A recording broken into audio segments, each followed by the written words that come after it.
আজকের মাহফিল কবুল করো আল্লাহ, নসিব করো মদিনা। দয়াল নবীকে না দেখাইয়া কবরেতে নিও না আল্লাহ।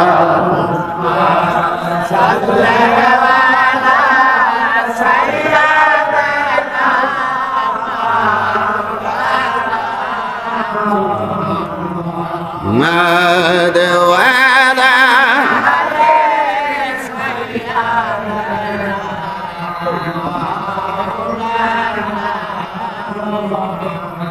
সাধনা মর গেছে ফুরাইয়া, কার কাছে কই মনের দুঃখ পাই না খোঁজিয়া।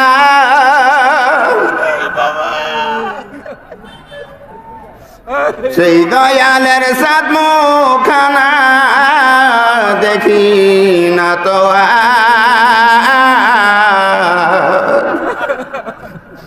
হারাইয়াছি শম্ভু গঞ্জি, যিনি ধর্মের তলোয়ার। আল্লাহুম্মা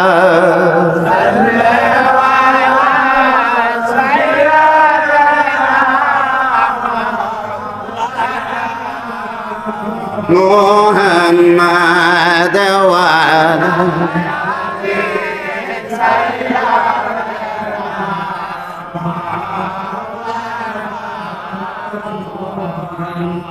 ভাগ্য গুণে পাইলাম আমি বাবা দোজাহার,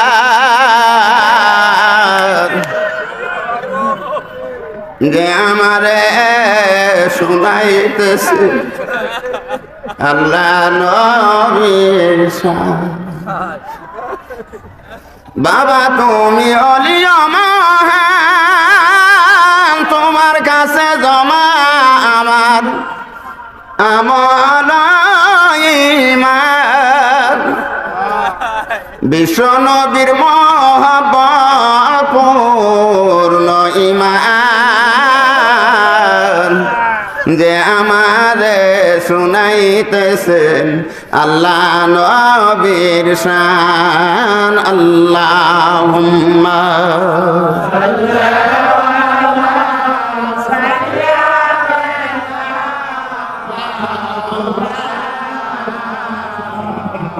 মুহাম্মাদ ওয়া আলা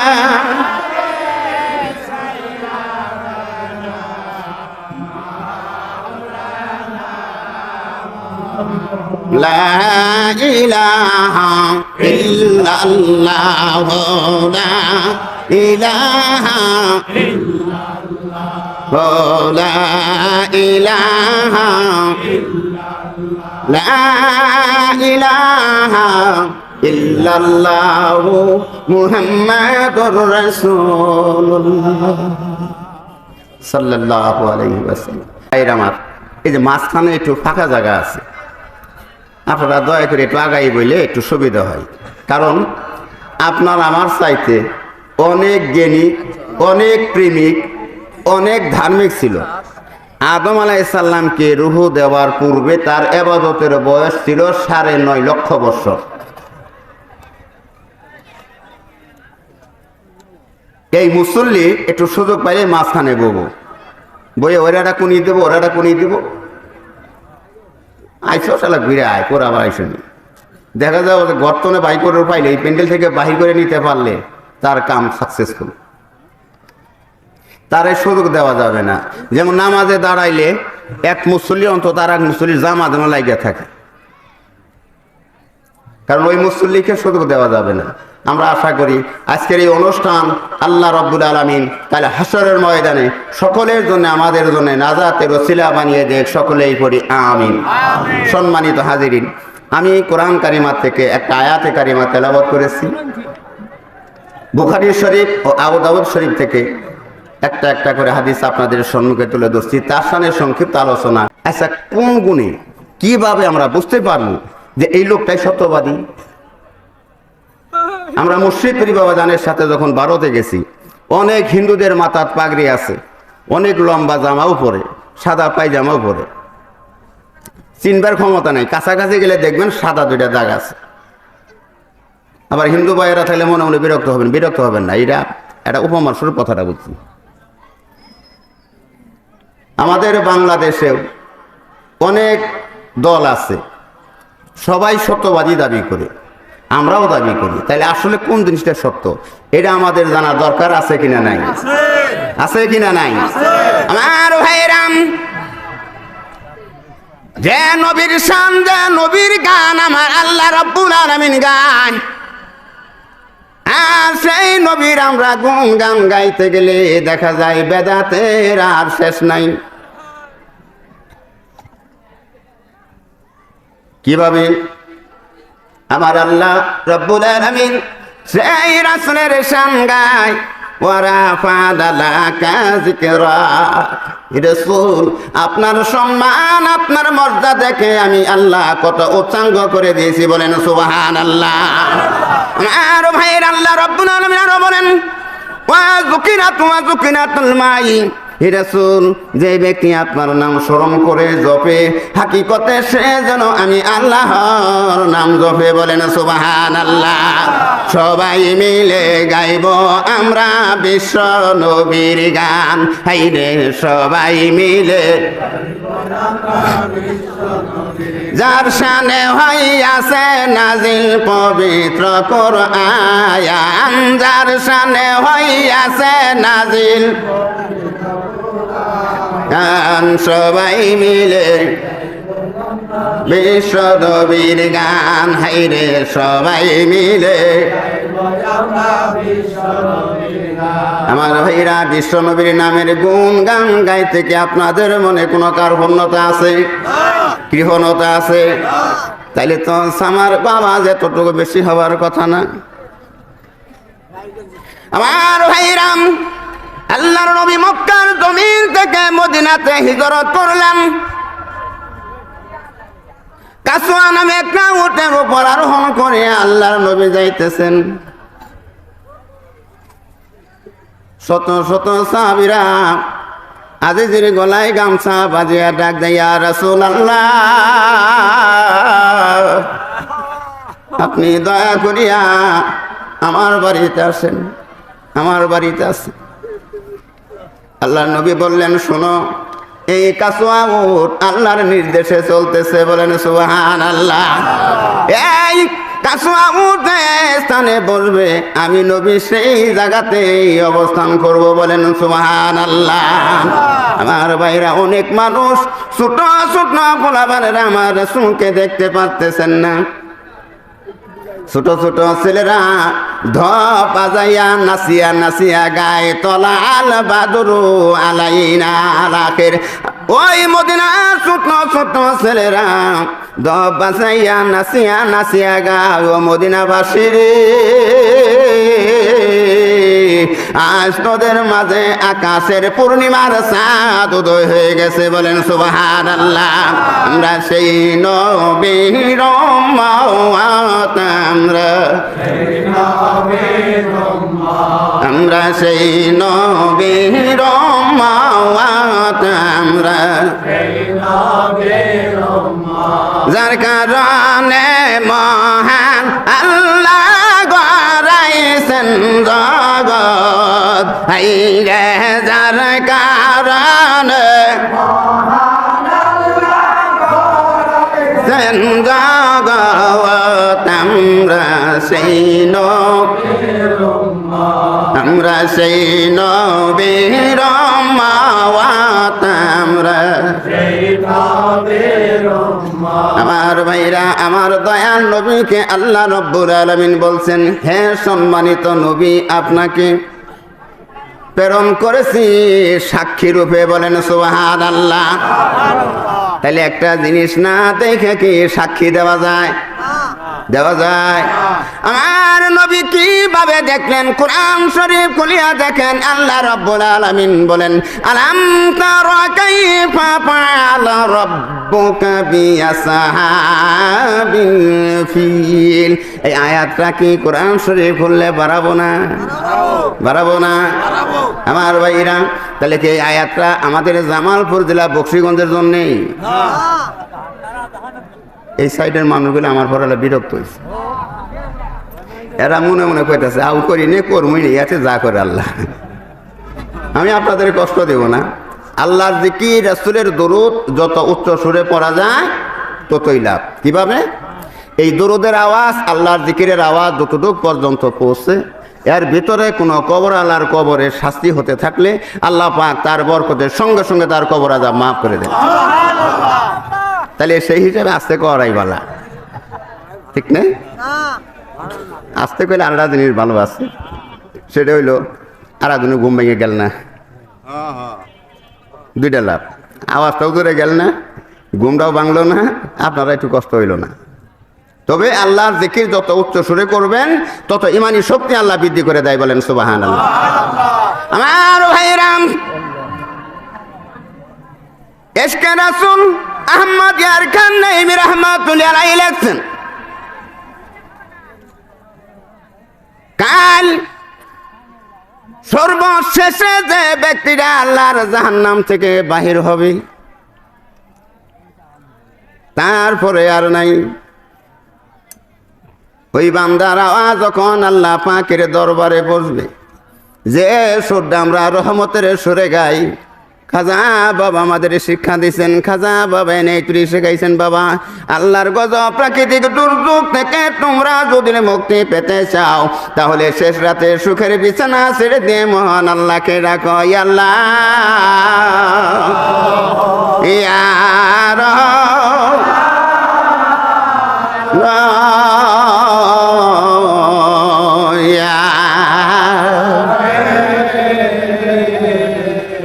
আমার রাসূল পাক সাল্লাল্লাহু আলাইহি ওয়াসাল্লামের কাছে যখনই আওয়াজটা চলে যাবে,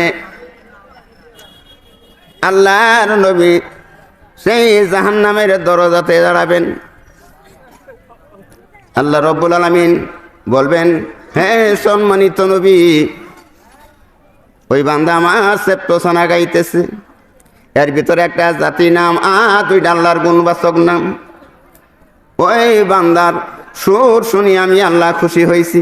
আল্লাহ নবী কয়, হে আল্লাহ আপনি দয়া করে মাফ করে দেন, কোন সুবহানাল্লাহ। সঙ্গে সঙ্গে আল্লাহ রাসূলের আরজি কবুল হয়ে যাবে। আল্লাহ রাব্বুল আলামিন খুশি হওয়ার পরে আল্লাহর নবী শুধু হাত মোবারক বাহির করে দিবেন, তৎক্ষণাৎ তিনার সাথের কাছে আসিয়া যাবে। তাহলে এই নামগুলি কবার দরকার আছে কিনা নাই? আমার ভাইরা, আমি আলোচনা ওদিকে যাব না, আলোচনা যাইতেছি কিভাবে আমরা সত্যবাদীর প্রমাণ পাবো, কোন গুণের উপরে। কি কোন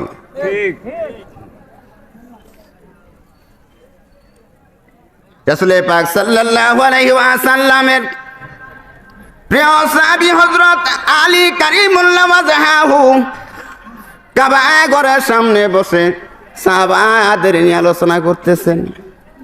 এক ইহুদি যাইয়া আবু জেহেলকে বলে, হে আমাদের বিচারক, হে আমাদের বাদশা, আমার একটা মেয়ে শিয়ান হয়ে আছে, আমরা যৌতুকের অভাবে বাংলাদেশে হইল যৌতুক, আর ভারতে যাইয়া শুনছি পণ। হ্যাঁ, পণ বেগর বিবাহ দিতে পারতেছি না। আবু জেহেল ডাক দিয়ে কয়, আমরা তো পণের ব্যবস্থা করি না। ওই যে ওরা করে, ওরা ওই যে মৌলা আলী কারিমুল্লাহ ওয়াজহুকে দেখাইয়া দেয়। হযরত আলী কারিমুল্লাহ ওয়াজহুর কাছে যাইয়া বলেন, হে ভাই আলী, আমার বিচারকের কাছে গেলাম, সে তোমাদেরকে দেখাইয়া দিল আমার এই আরজি। এই সংবাদ শুনিয়া মৌলা আলী রাদিয়াল্লাহু তাআলা আনহু তিনি চোখের পানি ছেড়ে দিলেন, ডাক দিলেন, আল্লাহ আজ আপনার আমানত থেকে আমি কিছু ব্যয় করব। কোন তো দেখি আল্লাহর দরবারে কোনো আশেকে বান্দা ডাক দিলে আল্লাহ বান্দা ডাক শুনে কিনা? শুনে কিনা? আমার ভাইয়েরা, সেই ইহুদিকে বললেন, ভাই তোমার চাদর জমিনে বিছাইয়া দাও। বিছাইয়া দিছে। বলি যে পাথর দেখা যায়, যেখান থেকে তোমার মনে চায় একটা পাথর আনো। ইহুদি বড়ও নেই নাই, ছোটও নেই নাই, মাঝারি ধরনের একটা পাথর নিয়ে হযরত আলী কারিমুল্লাহুর হাতে দিছে। মৌলা আলী কারিমুল্লাহ ওয়াজহু তিনি পাথর হাতে নিয়ে বলছেন, বিসমিল্লাহির রহমানির রহিম। চাদরের মধ্যে তুলে দিয়া চাদর মোড়াই দিচ্ছে, না যাও, এটা স্বর্ণকারের কাছে বিক্রি করিয়া তোমার মেয়ের পণ দিয়ে তুমি শুভ ব্যবহার করো। ইহুদি যায় আর মনে মনে ভাবে, হাই রে, নিজের হাতে পাথর আনলাম, এই পাথরের স্বর্ণকারে নিয়ে পরীক্ষা করবার কয়।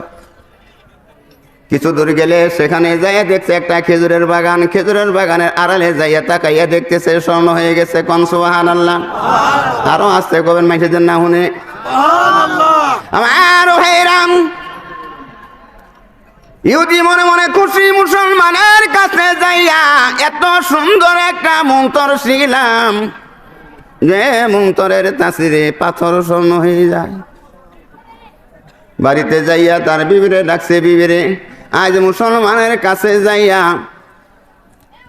এমন একটা মন্ত্র শিখলাম যে মন্তর পাথর স্বর্ণ হয়ে যায়। বিবি কয় কিভাবে? কইলি দেখ। আমি বিশ্বাস করি না, যে আমি নিজের হাতে আনছি। ওখানে কিছু হালকা মাটি ছিল। ইহুদি স্বর্ণের টুকরাটা হারাইয়া সেইগুলি নিয়ে স্বর্ণকারের দোকানে গেছে, প্রমাণ করছে নিখুঁত স্বর্ণ। গুইরাই কয়, বিবিরে পাথর দিয়ে গড় বইরে নি। একবারেই কমো, তো বারবার কম না, একবারেই কমু। বিবি কয়েকটা পাথর আনার পরে বাইনা ধরছে, স্বামী যদি হঠাৎ স্বর্ণ না হয় তাহলে তো এই পরিশ্রমটাই আমার ব্যর্থ। এই কর আগে বানাও, প্রমাণ করি।